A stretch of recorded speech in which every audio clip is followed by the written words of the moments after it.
Good evening दोस्तों, कैसे हैं आप लोग। उम्मीद करते होंगे सब अच्छे से होंगे। आज हम लोग रीजनिंग पढ़ेंगे। रीजनिंग में कैलेंडर चैप्टर पढ़ेंगे। ध्यान दीजिएगा, रीजनिंग का ये कैलेंडर जो पार्ट है थोड़ा बड़ा है, तो इसे हम पार्ट 1, पार्ट 2 और पार्ट 3 में इसको बांट देते हैं। 3 वीडियो में कैलेंडर को पूरा बता देंगे। 3 कैलेंडर अगर आप पार्ट 1, पार्ट 2 और पार्ट 3 अगर आप अच्छे से पढ़ लीजिएगा तो आपको आने वाले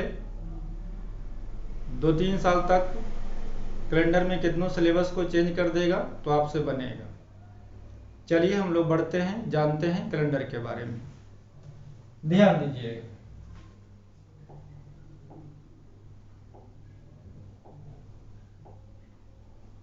ध्यान दीजिए।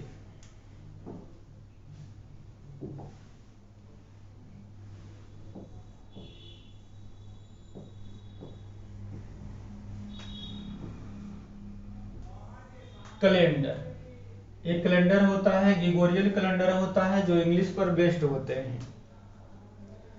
एक कैलेंडर आपका जो होता है, इसको वर्ष, सबसे पहले कैलेंडर में आपको ईयर के बारे में पढ़ना है। ईयर मतलब वर्ष। वर्ष आपका 2 प्रकार के होते हैं। एक होता है आपका नॉर्मल ईयर और एक होता है लीप ईयर।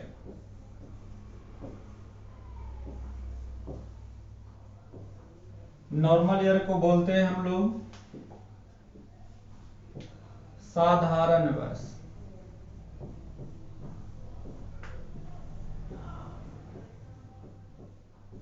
और लीप वर्ष को बोला जाता है अधिवर्ष। अधिवर्ष। अब ध्यान दीजिएगा, आप जानते होंगे, बहुत अच्छे से जानते होंगे कि जो नॉर्मल वर्ष होते हैं उसमें 365 दिन होते हैं, जबकि जो लीप वर्ष होते हैं, अधिवर्ष होते हैं, उसमें 366 दिन होते हैं। नॉर्मल वर्ष में आपका 365 दिन होते हैं और लीप वर्ष में आपका 366 दिन होते हैं। ऐसा क्यों होता है? क्योंकि ऐसा जो होता है ये फरवरी में होता है। जो भी नॉर्मल वर्ष होते हैं वो फरवरी का महीना आता है जिसमें 28 दिन का होता है, जबकि लीप वर्ष में फरवरी का महीना जो होता है 29 दिन का होता है। यहाँ 365 दिन होते हैं, यहाँ 366 दिन होते हैं। इसलिए होते हैं कि ये फरवरी में 28 दिन का महीना लगता है और जो लीप वर्ष होते हैं उसका फरवरी 29 दिन का लगता है, इसलिए एक दिन इसमें बढ़ जाते हैं। और एक चीज और जान लीजिए, जो नॉर्मल वर्ष होते हैं उसमें 52 सप्ताह 1 दिन होता है। 52 सप्ताह 1 दिन होता है, जबकि लीप वर्ष में 52 सप्ताह 2 दिन होते हैं। चलिए, नोट करना है कर लीजिए, ऐसे छोड़ना है तो आप छोड़ दीजिए। फिर से एक बार बोल देते हैं, कैलेंडर जो हम लोग पढ़ रहे हैं इसमें सबसे पहले हम लोग को वर्ष के बारे में जानना है। वर्ष 2 प्रकार के होते हैं, एक होता है आपका समान वर्ष और एक होता है लीप वर्ष। समान वर्ष में 365 दिन होते हैं, जबकि लीप वर्ष में 366 दिन होते हैं। ऐसा क्यों होता है? क्योंकि समान वर्ष का जो फरवरी होता है, समान वर्ष का जो फरवरी होता है 28 दिन का होता है और लीप वर्ष का फरवरी 29 दिन का होता है, जबकि इसमें 52 सप्ताह 1 दिन होते हैं पूरे साल में और इसमें होते हैं 52 सप्ताह 2 दिन। आगे बढ़ते हैं। अब ध्यान दीजिएगा, तो किसे हम लोग समान वर्ष बोलते हैं और किसे लीप वर्ष बोलते हैं? तो ध्यान रखिएगा, जो 4 से पूरे पूरे विभाजित हो जाए, जो 4 से पूरे पूरे विभाजित हो जाए, पूरे पूरे कट जाए, उसे हम लोग लीप वर्ष बोलते हैं, और जो 4 से विभाजित नहीं होगा उसे समान वर्ष बोलते हैं। जैसे हम 1-2 क्वेश्चन लिखते हैं, समझिएगा। चलिए ध्यान दीजिएगा, हमने लिख दिया 222, लिख दिए 2022, 2012, 1918, 1824, पांचवा में आपका है 1936। तो हम लोग जल्दी से अब देख लेते हैं कि कौन लीप वर्ष है कौन लीप वर्ष नहीं है। तो लीप वर्ष उसे बोलते हैं जो 4 से पूरे पूरे विभाजित हो जाए, और 4 से कटने का नियम होता है कि जिसका लास्ट दो डिजिट अंतिम का 2 डिजिट अगर 4 से कटेगी तो वो पूरी संख्या 4 से बिल्कुल कट जाएगी। तो अब देखिए ध्यान दीजिएगा, यहाँ लास्ट 2 डिजिट 22 है, क्या ये 4 से पूरे पूरे कटेगा? नहीं, इसका मतलब ये लीप वर्ष नहीं है। तो इसका फरवरी जो है, जो लीप वर्ष नहीं है उसका फरवरी 28 दिन का होगा। यहाँ देखिए लास्ट में आप देखिएगा तो ये 12 4 से पूरे पूरे विभाजित है, तो ये आपका क्या हो गया? लीप वर्ष हो गया। लीप वर्ष का जो भी फरवरी आएगा वो कितने दिन का आएगा? 29 दिन का आएगा। लास्ट में आपका 18 है जो 4 से पूरे पूरे विभाजित नहीं होगा, इसीलिए इसका फरवरी आ जाएगा कितने का? 28 का। लास्ट में देखिए 24 है तो 6 4 24, तो ये पूरे पूरे कट जाएगा, तो इसका फरवरी आपका 29 दिन का आ जाएगा। यहां भाग दीजिएगा 9 4 36, पूरे पूरे विभाजित है, तो ये आपका लीप वर्ष है, और लीप वर्ष का जो फरवरी होगा वो कितने दिन का होगा? 29 दिन का होगा। तो आपको समझ में आ गया होगा लीप वर्ष किसे बोलेंगे? जो 4 से पूरे पूरे विभाजित हो जाए, जो 4 से पूरे पूरे कट जाए उसको लीप वर्ष बोलते हैं। जो 4 से विभाजित नहीं होगा उसे समान वर्ष बोलते हैं। चलिए आगे बढ़ते हैं। एक आपको इसमें शताब्दी के बारे में जानना है। शताब्दी वर्ष, सेंचुरी वर्ष।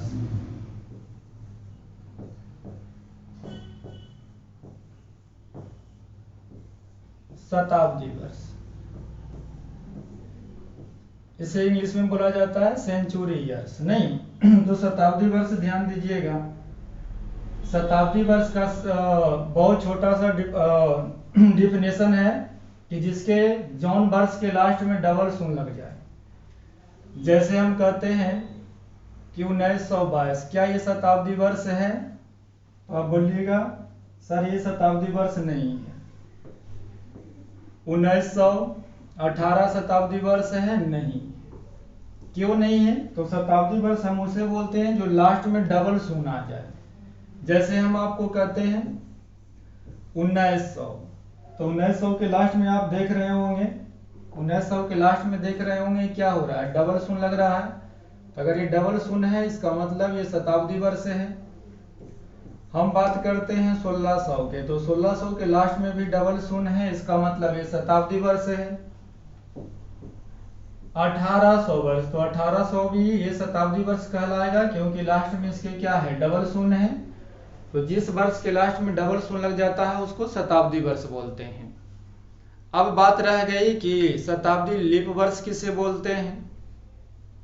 तो शताब्दी लीप वर्ष हम लोग उसे बोलते हैं जो 4 से नहीं पूरे पूरे 400 से कटने चाहिए।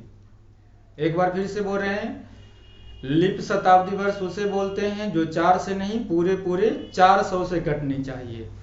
अब हम लोग जरा दो चार को लिखते हैं और चेक करते हैं कौन शताब्दी वर्ष है कौन नहीं है। ये आपका आ गया 1700, ये आ गया 1600, ये 1200, यहां लिख लेते हैं, ये है आपका 1300। तो हम चेक करें लीप शताब्दी वर्ष, तो ध्यान दीजिएगा लीप शताब्दी वर्ष उसे बोलते हैं जो 4 से नहीं 400 से कटने चाहिए। क्या ये 400 से कटेगा? नहीं, तो ये लीप वर्ष नहीं है। ये 400 से कटेगा? नहीं कटेगा, तो ये भी लीप वर्ष नहीं है। इसे देखिएगा 1700 को 400 से भाग दीजिएगा, पूरे पूरे नहीं कटेगा, ये लीप वर्ष नहीं है। 1600 के 400 से भाग दीजिएगा, पूरे पूरे कट जाएगा, ये लीप शताब्दी वर्ष है। 1200 के 400 से भागा देंगे हम लोग, पूरे पूरे कट जाएगा, तो ये लीप शताब्दी वर्ष है।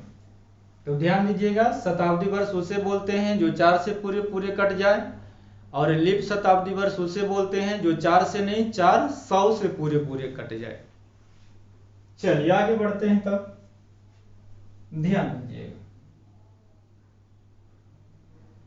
अब एक दो क्वेश्चन आप चूज करके बताइए कौन शताब्दी वर्ष है, कौन लीप वर्ष है, कौन लीप वर्ष नहीं है।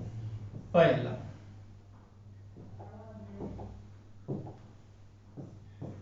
1808। दूसरा, 1906, 1925, 1912।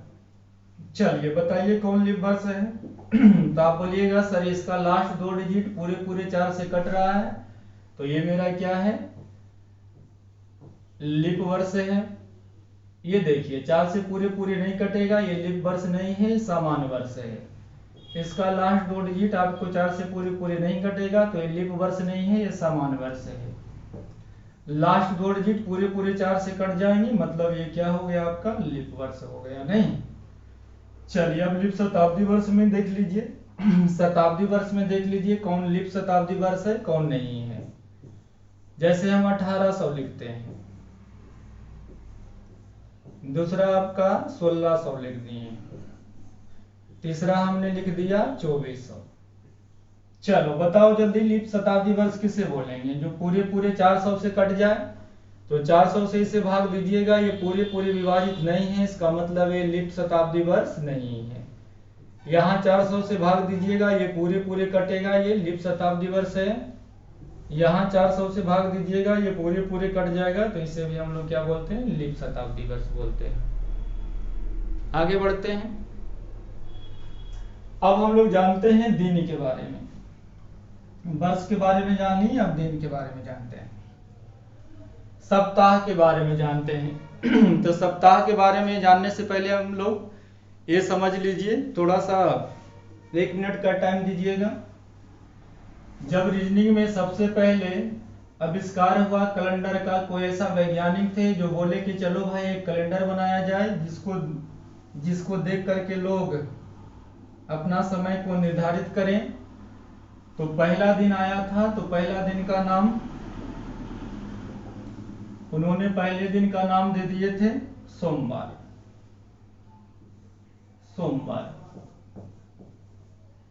जब दूसरा दिन हुआ तो दूसरा दिन का नाम दे दिए थे मंगलवार।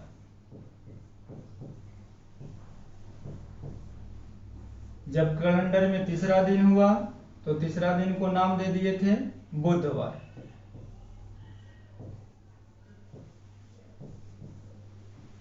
जब चौथा दिन आया तो चौथा दिन का नाम दे दिए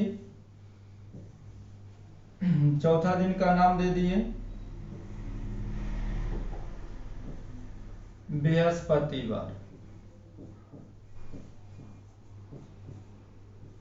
जब आया पांचवा दिन तो पांचवा दिन का नाम दे दिए शुक्रवार। जब छठा दिन आया तो छठा दिन का नाम दे दिए शनिवार।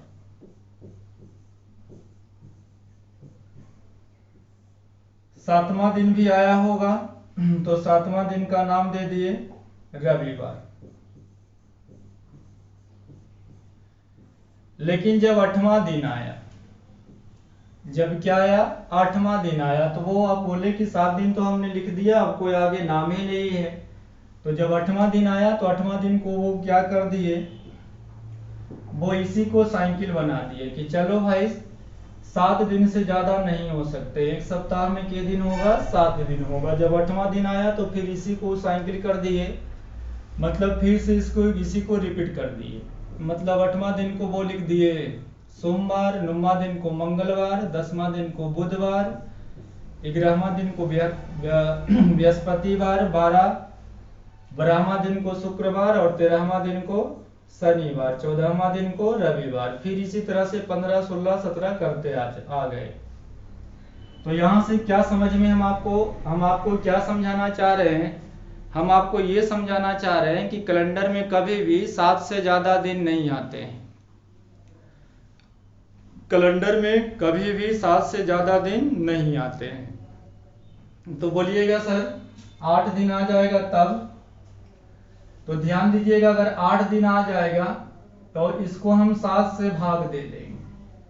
8 दिन आ जाएगा तो 7 से भाग दे लेंगे और जो रिमाइंडर मेरा बचेगा 7 से भाग दीजिएगा, 7 एकम 7, मेरा रिमाइंडर क्या बच जाएगा, 1 बच जाएगा।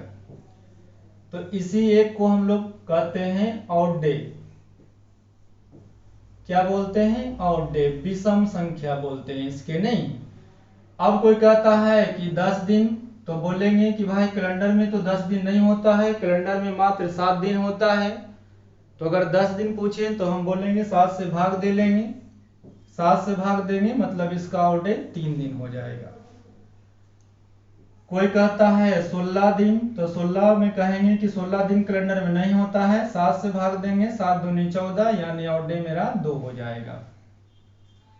कोई कहता है 36 दिन, तो बोलेंगे भाई कैलेंडर में 36 दिन नहीं होता है, 7 दिन होते हैं, तो 7 से भाग दीजिए, 7 पाँचे 35, क्या बच जाएगा, 1, तो मेरा ऑड डे हो जाएगा 1।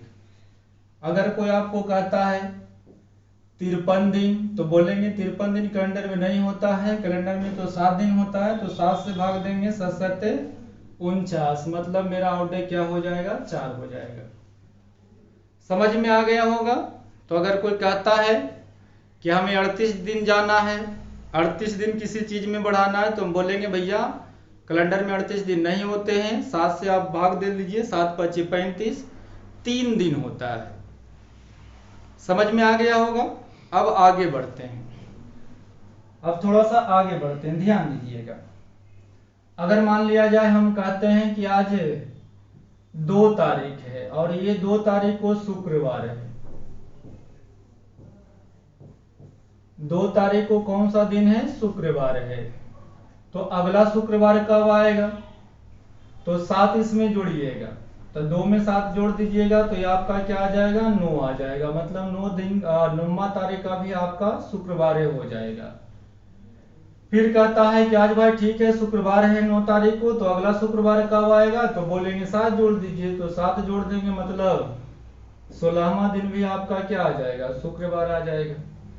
अब अगला शुक्रवार कब आएगा, तो फिर इसमें 7 जोड़ दीजिए, तो 16 में 7 जोड़ दीजिएगा, आपका ये 23 तारीख, तो 23 तारीख को भी आपका क्या होगा, शुक्रवार होगा।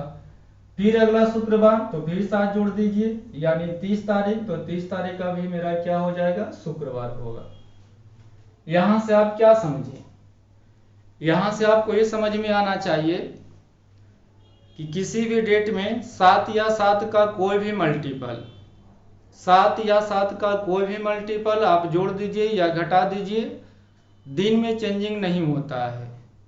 हम फिर से बोल रहे हैं, 7 या 7 का कोई भी मल्टीपल कैलेंडर में आप जोड़ दीजिए या फिर घटा दीजिए, दिन कभी बदलते नहीं हैं। अब समझिए हम क्या कह रहे हैं, थोड़ा ध्यान दीजिए। यहां देखिएगा 12 और कितना 7 19, 19 और 7 16, यहाँ 16 7 23, 16 और ये 23 और 7 30, ये सब के सब क्या है, ये सब के सब आपका शुक्रवार है। यहाँ 7 जोड़े, यहाँ 7 जोड़े, यहाँ 7 जोड़े, यहाँ भी 7 जोड़े, तो सब में शुक्रवार आया।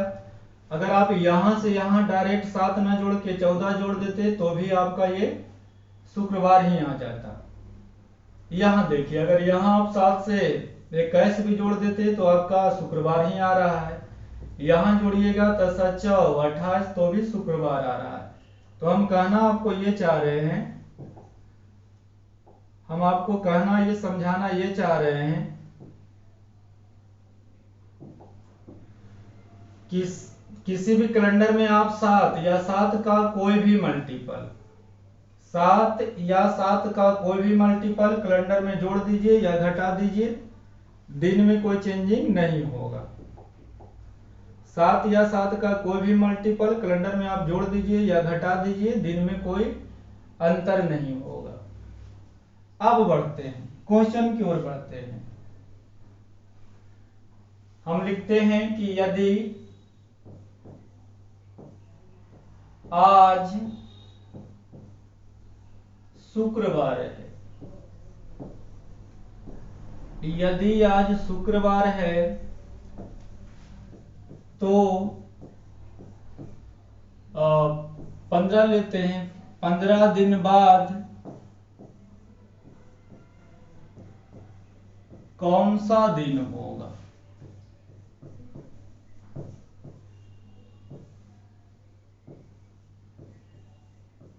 ध्यान दीजिएगा, यदि आज शुक्रवार है तो 15 दिन बाद कौन सा दिन होगा? तो हम बोलेंगे कि भाई कैलेंडर में तो 15 दिन कभी आता होता नहीं है। क्या कैलेंडर में कभी 15 दिन आते हैं? तो आप बोलिएगा नहीं सर, कैलेंडर में 15 दिन नहीं आते हैं, 7 दिन आते हैं। तो आप 7 से इसे भाग दीजिएगा, 7 दूनी 14, 1 बच जाएगा। तो कह रहा 15 दिन बाद, इसका मतलब हम लोग बोलेंगे 1 दिन बाद। तो 1 दिन बाद जोड़ेंगे तो आज शुक्रवार है। आज अगर फ्राइडे है तो फ्राइडे में आप क्या करिए, फ्राइडे में 1 जोड़ दीजिएगा तो ये आपका क्या हो जाएगा? सैटरडे हो जाएगा, यानी शनिवार हो जाएगा। चलिए एक क्वेश्चन और इसी में पूछा जाता है, ध्यान दीजिएगा कि यदि आज शुक्रवार है, यदि आज शुक्रवार है तो 15वां दिन, 15वां दिन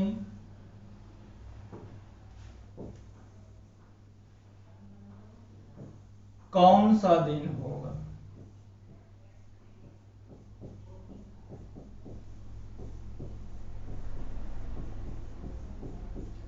अब ध्यान दीजिएगा, एक क्वेश्चन में आप को लिख रहा है 15 दिन, यदि आज शुक्रवार है तो 15 दिन बाद, यहां छूट गया था, माफ करना। यदि आज शुक्रवार है तो 15 दिन बाद कौन सा दिन होगा? 15 दिन बाद कह रहा है, तो अगर बाद कहेगा तो हम 15 जाएंगे, 15 नहीं जाएंगे, कैलेंडर में 7 होता है तो 7 से भाग देंगे, 7 दूनी 14, यानी 1 दिन बाद जाएंगे। तो 1 जोड़ दिए, किसमें? शुक्रवार में 1 जोड़ दिए तो आपका ये सैटरडे आ गया, शनिवार आ गया। और यहाँ यदि आपको कहता है कि यदि आज शुक्रवार है तो 15वां दिन, तो 15वां दिन कहेगा तो ध्यान रखिएगा, 15वां कहेगा तो 15 नहीं, हम 14 ही आगे बढ़ेंगे। 15 दिन बाद कहेगा तो 15 जोड़ेंगे, अगर 15वां लग गया तो 15 नहीं, हम चलेंगे कितना? 14 चलेंगे। तो 14 चलेंगे कहां से? शुक्रवार में। क्या कैलेंडर में 14 दिन आया है? जी नहीं आया है। तो 7 से भाग दे देंगे, यहाँ जो शेषफल मेरा बचेगा क्या बचेगा? 0 बचेगा। तो आप क्या कर लीजिए, शुक्रवार में 0 को जोड़िएगा, तो शुक्रवार में 0 जोड़ दीजिएगा, मतलब ये भी आपका शुक्रवार आ जाएगा। अक्सर स्टूडेंट लोग यही कंफ्यूजन होते हैं, ध्यान दीजिएगा, 15 दिन बाद और 15वां दिन। तो 15 दिन बाद कहेगा तो हमें 15 जोड़ना है, और 15वां दिन कहेगा तो 15 नहीं बल्कि हमें 14 जोड़ना है। अब आपको डायरेक्ट क्वेश्चन पर लेके चलते हैं, ध्यान दीजिएगा। ध्यान दीजिए, जैसे हम आपको कहते हैं कि 24 मार्च 2023 को शनिवार है। 24 मार्च 2023 को शनिवार है, तो 24 मार्च 2028 को कौन सा दिन होगा? ये आपका टाइप 1 हो गया। टाइप 1 क्या बतलाता है? तो टाइप 1 बतलाता है कि ये तारीख और महीना दोनों सेम हो, यहाँ भी तारीख 24 है और महीना भी मार्च है। तो टाइप 1 में होता क्या है कि तारीख भी और महीना भी दोनों सेम रहते हैं, लेकिन ये वर्ष जो रहता है अलग अलग रहता है। ये वर्ष जो रहते हैं आपका क्या रहता है, अलग अलग। तो ये टाइप 1 हो गया। ध्यान दीजिएगा, टाइप 1 कैसे निकालेंगे? तो टाइप 1 ऐसे निकालेंगे कि पहले दोनों जो भी साल है उसका अंतर लिख लेंगे, अब प्लस लीप वर्ष लिख लेंगे। चलिए फिर से हम बता रहे हैं, बोल रहे हैं, समझिएगा। टाइप 1 में तारीख और महीना दोनों सेम रहते हैं, लेकिन ये जो वर्ष रहते हैं वो अलग अलग रहते हैं। तो कैसे निकालेंगे? लिखेंगे अंतर प्लस का लीप ईयर। तो ये देख लीजिए 23 से 28 में अंतर कितने का है? 5 का अंतर है। अब लीप ईयर को काउंट करिए। 2023 क्या लीप वर्ष है? नहीं। तो 2024 लीप वर्ष है? जी बिल्कुल है। 24 के बाद देखिएगा 2028 लीप वर्ष ही है, तो आपका लीप वर्ष के गो हो गया? 2 गो हो गया। तो 2 जोड़ेंगे तो ये 5 या 2 7। बताओ कैलेंडर में 7 दिन आया है? नहीं। इसे क्या करेंगे? 7 से भाग दे देंगे, रिमाइंडर मेरा क्या होगा? 0 होगा। तो ये शनिवार है, कैलेंडर में हमें आगे जाना है तो हम शनिवार में क्या जोड़ेंगे? 0 जोड़ेंगे। तो शनिवार में अगर 0 जोड़ेंगे तो ये भी दिन मेरा शनिवार ही आ जाएगा। चलिए क्वेश्चन और करते हैं, ध्यान दीजिए। लिखा हुआ था 23 मार्च 2023 को यदि शनिवार हो, यदि शनिवार हो, तो पूछ रहा था 23 मार्च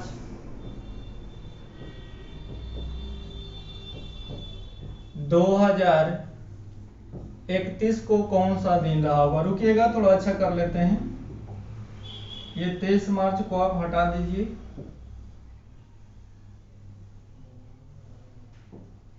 यहां लिख दीजिए 24 मार्च और 24 मार्च। अब ध्यान क्या देंगे? हम ध्यान देंगे, बोलेंगे सर तारीख और महीना तो दोनों सेम है, अलग कौन है भाई? तो अलग तो मेरा साल है। तो ये टाइप 1 है कि टाइप 2 है? तो ये टाइप 1 हो गया। अब टाइप 1 में कैसे लिखते हैं? तो दोनों सालों का अंतर कर लेते हैं, लिखेंगे अंतर और प्लस का लीप वर्ष। दोनों साल में कितने का अंतर है? तो 23 और 31 में 8 का अंतर है। लीप वर्ष जोड़ेंगे तो 23 लीप वर्ष नहीं है, 2024 लीप वर्ष है। 24 के बाद 28 लीप वर्ष है, 32 लीप वर्ष है, लेकिन हमें तो 31 तक जाना है। तो लीप वर्ष कितने जुटेंगे? 2 को। तो 2 इसमें और जोड़ देंगे तो 8 है 2 10। अब बताइए कैलेंडर में कभी 10 दिन हुआ? नहीं। कैलेंडर में कितने दिन हुए हैं? 7 दिन। तो 7 से भाग दे देंगे, क्या रिमाइंडर बचेगा? 3। मेरा रिमाइंडर क्या बचेगा? 3। अब ध्यान ये दीजिए कि 2023 का दिया हुआ था, 31 का पूछ रहा था। फिर से 2023 का दिया हुआ था, 31 का पूछ रहा था। तो हमें कैलेंडर में आगे जाना है कि पीछे जाना है? तो हमें कैलेंडर में पीछे जाना है। तो सॉरी पीछे नहीं, हमें कैलेंडर में आगे जाना है। 23 से 31 जा रहे हैं तो कैलेंडर में हम लोग आगे जा रहे हैं। तो आगे कितना जा रहे हैं? 3। तो हम क्या करेंगे? शनिवार में 3 जोड़ेंगे। जोड़ने आएगा, शनिवार में 3 जोड़िएगा तो ये हो जाएगा इतवार, सोमवार और मंगल, यानी हम लोग का आंसर क्या आ जाएगा? मंगलवार आ जाएगा।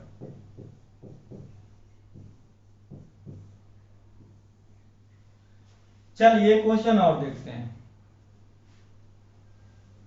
लिखा हुआ था कहीं 24 मार्च 2023 को सैटरडे, शनिवार को। तो बताइए 24 मार्च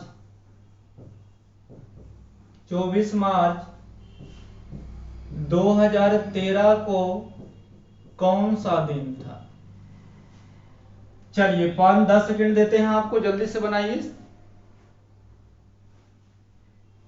इसके बाद हम बनाते हैं।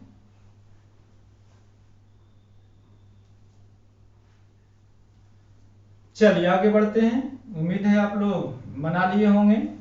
ये देखिए तारीख महीना दोनों सेम है, तारीख महीना दोनों सेम है, अलग क्या है आपका ये वर्ष अलग है। तो हम क्या करेंगे, पहले दोनों वर्षों का अंतर लिखेंगे, प्लस का लिखेंगे लीप वर्ष।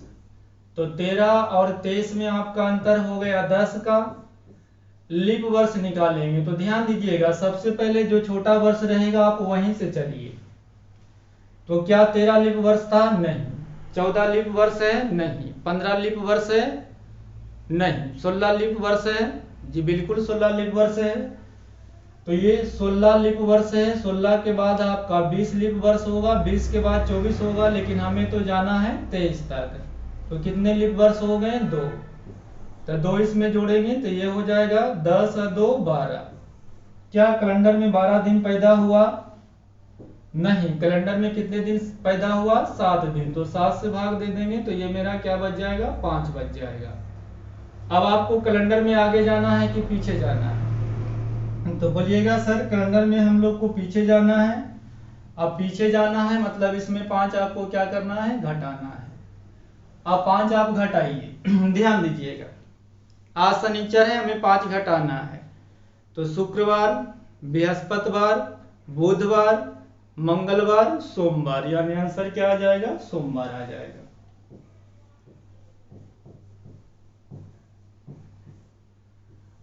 हाँ, आप थोड़ा ध्यान दीजिएगा, 5 घटाने में भी दिक्कत हो रही होगी। तो ध्यान दीजिएगा, सप्ताह में पूरे 7 दिन होते हैं, तो हमें 5 घटाना था, 5 घटाने में टाइम लग रहा था। तो सप्ताह में पूरे 7 दिन होता है। तो अगर वो कहता है कि 5 पीछे जाइए तो हम लोग 2 आगे भी जा सकते हैं। तो ध्यान दीजिए, 5 पीछे कहता है तो 2 आगे जाएंगे, तो इससे 5 और 2 7 हो जाएगा। एक प्लस और एक माइनस जोड़ते हैं ना तो 7 हो जाएगा। तो कोई कहे कि 5 पीछे जाओ तो हम 2 आगे चल जाएंगे। कोई कहेगा 6 पीछे जाइए तो 1 आगे चल जाएंगे। 4 पीछे जाइए तो 3 आगे चल जाएंगे। तो कह रहा है 5 पीछे जाइए तो 2 आप आगे चल जाइए। तो 2 जोड़ दीजिए, किसमें? शनिचर में। तो 2 जोड़िएगा तो इतवार और आपका सोमवार। समझ में आ गया होगा। चलिए आगे बढ़ते हैं। एक क्वेश्चन और करते हैं, ध्यान दीजिएगा। जैसे हम आपको बोलते हैं कि 15 फरवरी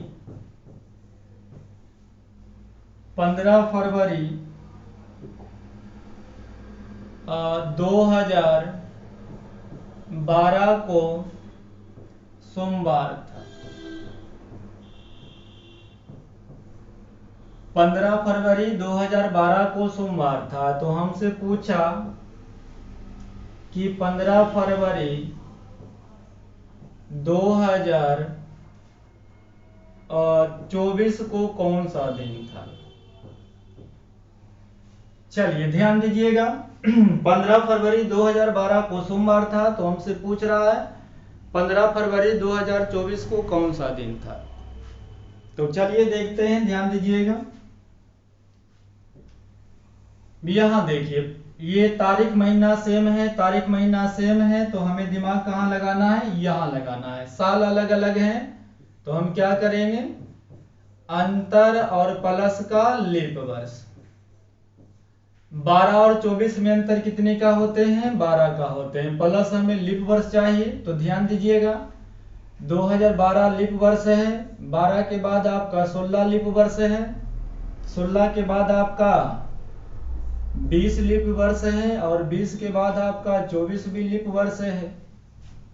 एक बार फिर से बोल रहे हैं, ध्यान दीजिएगा। पहले अंतर, तो 12 और 24 में अंतर कितने का? 12 का, plus leap year. Leap year कौन कौन हो सकते हैं? तो 12 से 24 जाना है, तो 12, 16, 20 और 24। अब ध्यान दीजिएगा, ये जो आप लीप वर्ष लिखे हैं आपको 4 गो दिखाई दे रहा है। तो अब आपको सोचना पड़ेगा कि कौन लीप वर्ष हो सकते हैं और कौन सा लीप वर्ष नहीं हो सकते हैं। आप चल कहाँ रहे हैं? 2012 से चालू किए हैं, वो भी कहाँ से? 15 फरवरी से। और आप अभी पढ़े, क्या पढ़े भाई? कि जो लीप वर्ष होते हैं उनका फरवरी 29 दिन का होता है। तो अगर 12 तारीख से आप जा रहे हैं तो सॉरी 15 तारीख से आप जा रहे हैं तो फरवरी पार करके मार्च में आ जाइएगा, मतलब 2012 की काउंटिंग जरूर होगी। 16 की तो होगी ही होगी, 20 को होगी, क्या 24 को होगी। ध्यान दीजिए 2024 का जो ये लीप वर्ष आप लिखे हैं इसकी काउंटिंग होगी, इसकी काउंटिंग नहीं होगी। क्यों नहीं होगी? क्योंकि लीप वर्ष जो होता है 29 तारीख का होता है और हम लोग को जाना है 15 तारीख तक। हम फिर से बता रहे हैं, ध्यान दीजिएगा 2024 में लीप वर्ष आएगा, फरवरी जो आएगा कब, 29 फरवरी आएगा तब ना एक दिन बढ़ेगा, लेकिन हमें तो जाना है 15 तारीख तक, इसीलिए 2040 जो है लीप वर्ष है, लेकिन इसकी काउंटिंग नहीं होगी। क्यों नहीं होगी? क्योंकि हमें तो जाना है 15 तारीख तक।